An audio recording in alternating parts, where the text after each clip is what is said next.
How's it going, Internet? This is Christoph from TechwareLabs, and I'll be reviewing the Rowkin Bit stereo headset.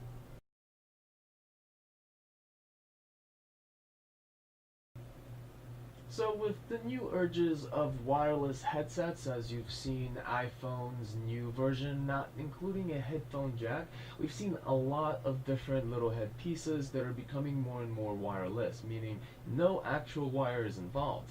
Now, we've seen also the counter headset where it lays on your shoulders, and of course, a lot of mock offs on those. But in those cases, they still have a wire hanging from your shoulder harness to your ears. In this case, we've got these pure wireless headsets, the Rokan, that we're going to go through. So this is the box, and inside we'll find our little guy. Very slick and tiny. Now, the actual device is a 4-piece set, 3 visible at the moment. But, so this being the base, this harnesses both of our headsets. The headsets themselves are extremely small and very prone to being lost. In that situation, it's always nice to have somewhere to keep them nice and safe. One of the cool things right off the bat that you will see is that these are magnetic, and it makes really nice little clicks every time you put them together. The cool thing is, I love magnets, and this includes both pieces that I love most, music and magnets. Now, when you go into the details of the portability, we have a few things to consider. They are, of course, very small, obviously taken. Very sturdy. They are very metallic and very, very solid little pieces.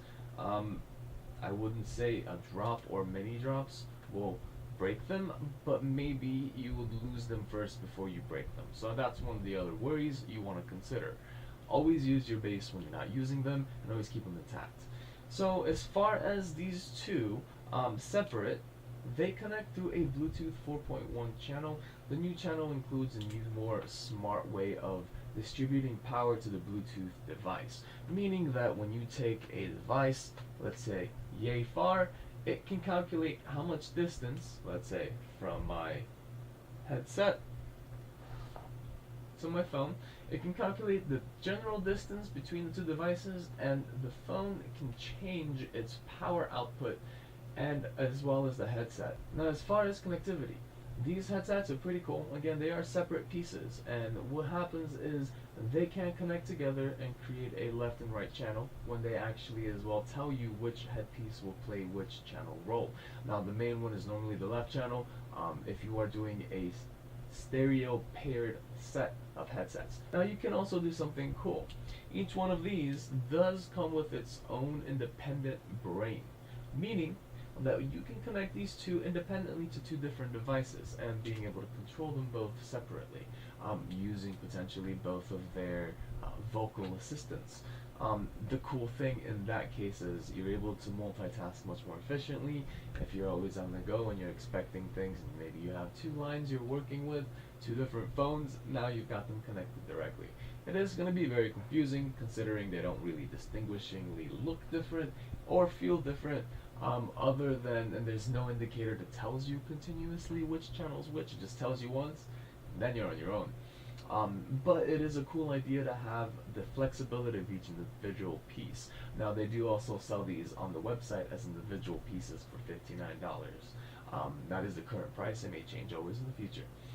Now, as this set duo works, again, the connectivity works on the 4.1 Bluetooth.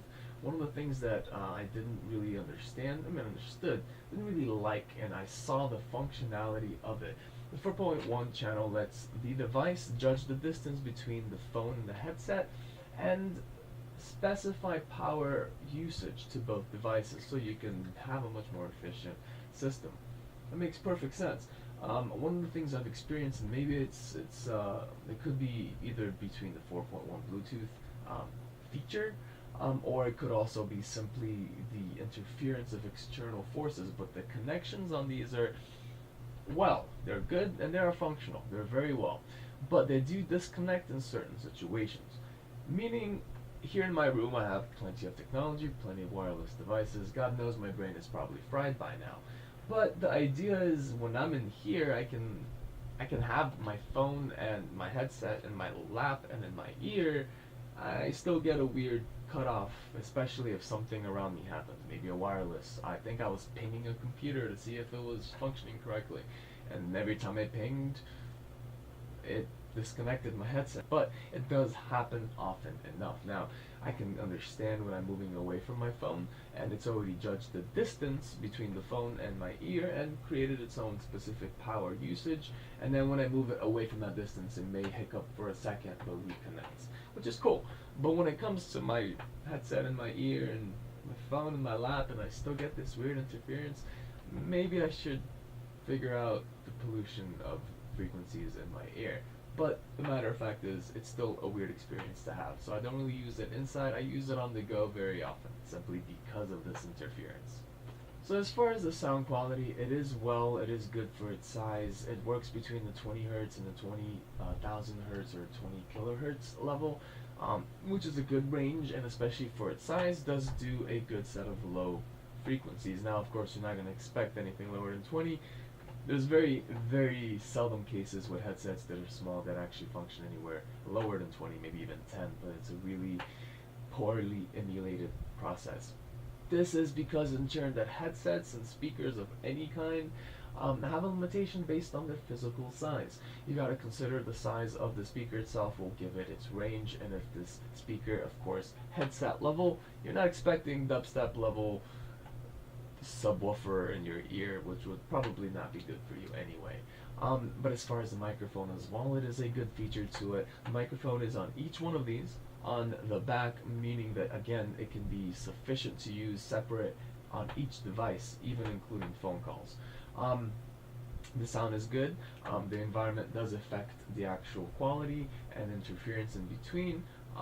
Since the hole itself is on the back of your head and your mouth is in the front of your head, logic entails there may be some issues in particular, but not very often, and especially if you're in a quiet and open environment. Even if it's cars or some sort of street traffic, you can still hear really well through them. As far as the last few details to give about this Rowkin Bit stereo, the battery functionality, it is really, really nice. I like the ability to portably charge my device as I'm going. I also am very active in my professional world and many errands to run on a daily basis. This gives me the ability to at least have one in my ear at all times, being able to respond to any messages or calls, while the other one sits tight and charges. And then when one dies, I can swap them, and so on and so on, which is really nice and very functional for a continuous process where I can always have something connected to me.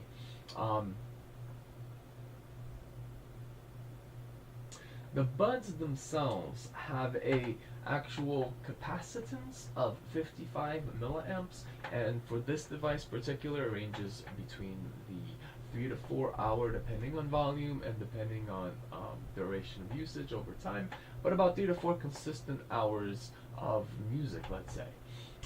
Now the base itself is 140 milliamps, meaning that it can charge each one another extra charge for a total of 8 to 10 extra hours on the go, which is good, giving you even more flexibility if you're not near a charger. Now, one of the cool little tricks about this and kind of crippling effect of its design, it's magnetic, and here is where the 4 pieces come into play. The magnetized bit here reveals a charger where you can actually plug in your micro USB cable, charge it up for a good hour or two in your set, but it also is flippable, and you can encase the other side so you don't lose your pieces. Of course, pieces fall apart, you don't want them to be lost anywhere. But one of the bad things about this is bad and good, you can charge simultaneously while keeping them both intact, one underneath the other, but the one on the outside will not charge. So it's just basically sitting there. Doesn't work in the sense that the inside still charges when you're plugged in and it continuously goes, but it does give you a crippling effect of a single, so you might as well just be using it. Why not? Concludes the review of the Rowkin Bit stereo. I hope you enjoyed it.